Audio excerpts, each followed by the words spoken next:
नमस्कार। Hide middle school, Warren ई hide middle school Cupertino के प्रांगण से आप सभी का स्वागत है। मैं हूँ व्यास जी। हम लोगों ने इसके पहले सेडविक एलिमेंट्री स्कूल के माध्यम से अमेरिका के स्कूल एजुकेशन के बारे में कुछ समझने का प्रयास किया था।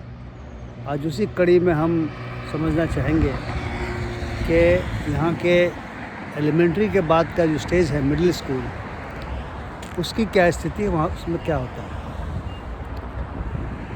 मैं middle school hide middle school के प्रांगण में खड़ा हूँ।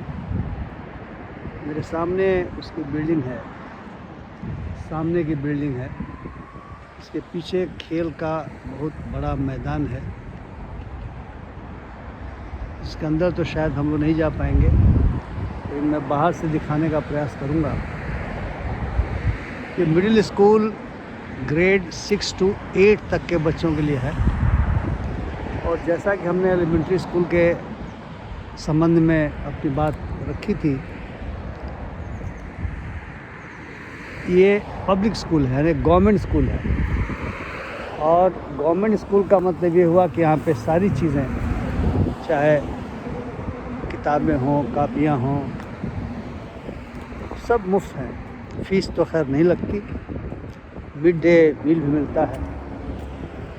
और जो भी इसका बजट बनता है, उस बजट में कम्युनिटी की भी भूमिका होती है। यानी बजट बनाते समय इस स्कूल में जिस कम्युनिटी के बच्चे आते हैं, कम्युनिटी का मतलब नेबरहुड, जिसे हम अपने यहाँ मोहल्ला कहते हैं या जोन कहेंगे, स्कूल जोन, जो बच्चे आते हैं वहाँ के जो गार्जियंस हैं, जो एक्टिव रहते हैं, वे भी ज़रूरतें बता सकते हैं कि क्या ज़रूरतें हैं। और बजट उसी के हिसाब से पहले स्कूल को बनाना होता है और फिर वो सिटी गवर्नमेंट के यहाँ जा कर के डिस्कशन होता है। सिटी गवर्नमेंट को पहले से स्टेट के द्वारा बता दिया गया होता है कि आपको कितनी राशि मिलेगी। मोटे तौर पे फेडरल फंडिंग 8% के आसपास है। स्टेट फंडिंग यानी स्टेट गवर्नमेंट की जो फंडिंग है, वहाँ भी एजुकेशन डिपार्टमेंट है, वो 47% है। और सिटी गवर्नमेंट को भी अपनी ओर से 45% देना होता है। तो उसके आधार पर बजट अप्रूव होता है। और अगर किसी कारण से फंडिंग में कुछ कमी होती है, तो स्कूल उस कम्युनिटी से, उस जोन एरिया से जहाँ से बच्चे पढ़ने के लिए आते हैं, उनसे डोनेशन भी लेता है और बड़े खुशी खुशी लोग डोनेशन देते हैं। अब देखें, मैं स्कूल के बाहर से ही उसके बिल्डिंग को आपको दिखाने की कोशिश कर रहा हूँ,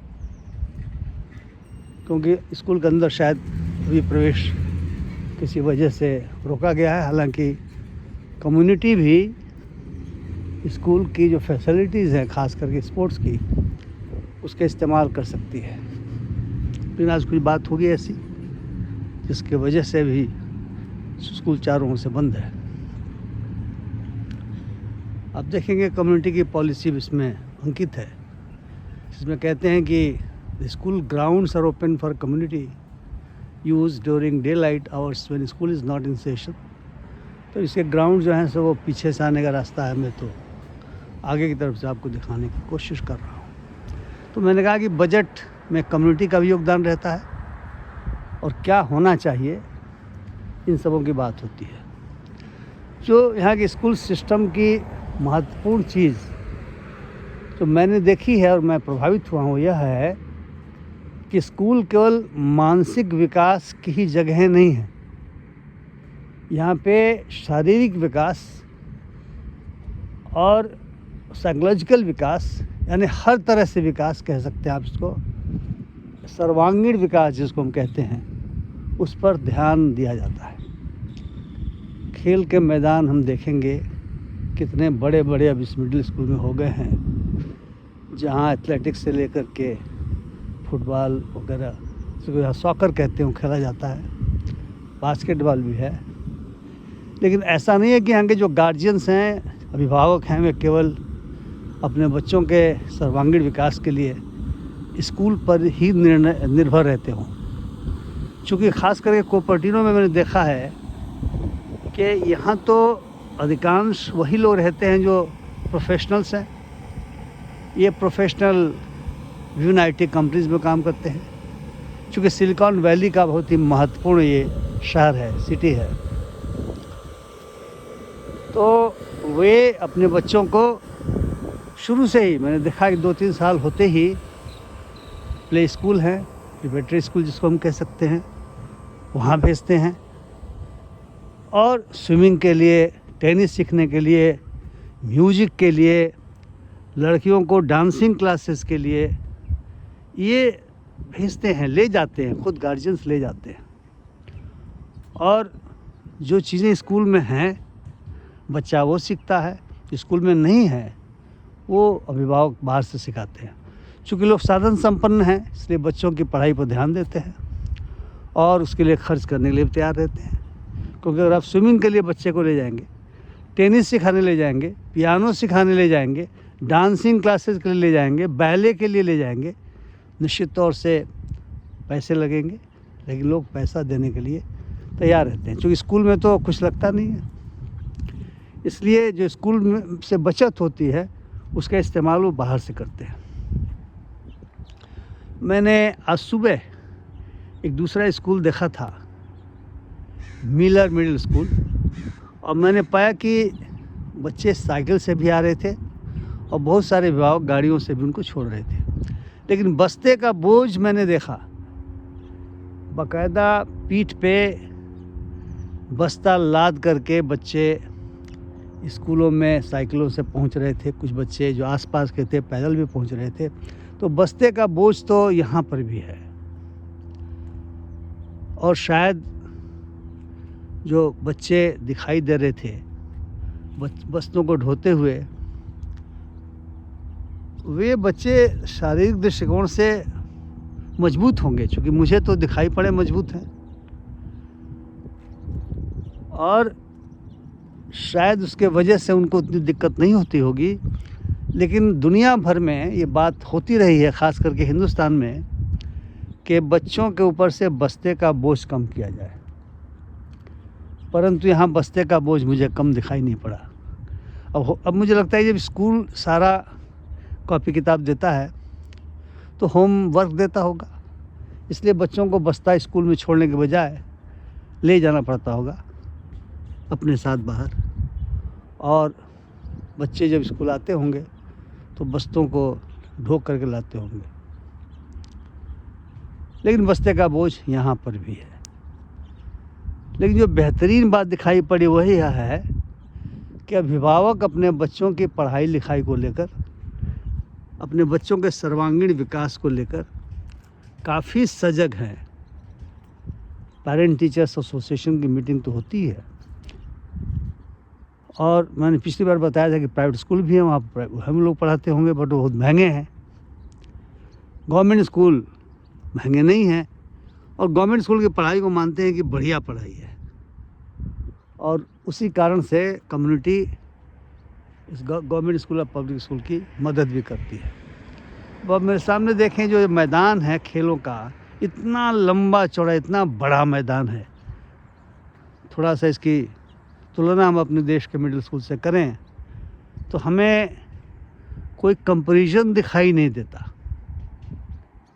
मैंने तमिलनाडु में भी स्कूल देखे हैं, बिल्डिंग्स अच्छी हैं, ठीक ठाक हैं, कंप्यूटर लैब वगैरह भी हैं, ख़ास करके हाई स्कूलों में है। मिडिल में भी एक आध जगह दिखाई पड़ा, लेकिन इतना बड़ा स्कूल हमारे यहाँ अभी हो सकता है, मुझे कहीं भी दिखाई नहीं पड़ा। क्योंकि जब सर्वांगीण विकास की बात होती है तो काफ़ी ज़मीन चाहिए, और हमारा देश बहुत ही पॉपुलस देश है, जनसंख्या बहुत बड़ी है। उतनी बड़ी जनसंख्या के लिए मिडिल स्कूल हो चाहे प्राइमरी स्कूल हो, काफ़ी ज़मीन दे पाना शायद ही संभव हो पाता है। मैं स्वयं बिहार शिक्षा परियोजना में रहा हूँ और मैं जानता हूँ कि उतनी ज़मीन की उपलब्धता है नहीं, व्यवस्था नहीं हो पाती। लेकिन क्या हम सोच सकते हैं कि ग्रुप ऑफ स्कूल्स के लिए हम खेलों के मैदान बनाएँ, हम उनके सर्वांगीण विकास के लिए सेंटर्स बनाएँ? अगर एक स्कूल में इतनी ज़मीन नहीं है तो क्या हम सामूहिक रूप से डेवलप करें? क्योंकि देखें, अमेरिका ने इस ओलंपिक में काफ़ी मेडल पाए हैं। मुझे बताया गया कि यहाँ जो कैलिफोर्निया की 4 यूनिवर्सिटीज़ हैं महत्वपूर्ण, उसमें स्टैनफोर्ड भी है, कुल मिलाकर के 85 मेडल इन 4 यूनिवर्सिटीज़ के विद्यार्थियों ने जीत के दिया अमेरिका को। अकेले स्टैनफोर्ड से बताया गया कि 36 मेडल मिले हैं। तो ये मेडल कैसे मिलते होंगे? एलिमेंट्री से ही बच्चों को शारीरिक विकास के लिए कार्रवाई की जाती है। इन खेलों के मैदानों में एथलेटिक्स सीखते हैं, स्पोर्ट्स सीखते हैं, सॉकर सीखते हैं, स्विमिंग सीखते हैं अपने दूसरी जगहों पे, टेनिस सीखते हैं। और स्वाभाविक है कि इन तमाम खेलों में चाहे लड़के हों चाहे लड़कियां हों, उन्हें मेडल मिलते हैं। और मेडल मिलना ही बहुत महत्वपूर्ण नहीं है। महत्वपूर्ण ये है कि यहाँ कोशिश की जाती है कि वे अच्छे नागरिक बने। हमने देखा कि नर्सरी से ही ख़ास तरह के मटेरियल, जिसको हम ऑडियो विजुअल मटेरियल कहते हैं, वो बच्चों को सुनाया जाता है घरों पर भी, और शायद जहाँ वे जाते होंगे प्ले स्कूल में वहाँ भी। और जो कर्टसीज़ हैं, कब सॉरी कहना चाहिए, कब थैंक यू कहना चाहिए, ये समझने में छोटी छोटी चीज़ें लगेंगी, लेकिन दिखलाया जाता है, बताया जाता है, सड़क के नियम बताए जाते हैं और अन्य बहुत सारे जो सोशल एटिकेट्स हैं उनके माध्यम से बताए जाते हैं, और स्कूल में आने के बाद उसको मांझा जाता है। इस प्रकार से बच्चों का सर्वांगीण विकास करने की कोशिश की जाती है।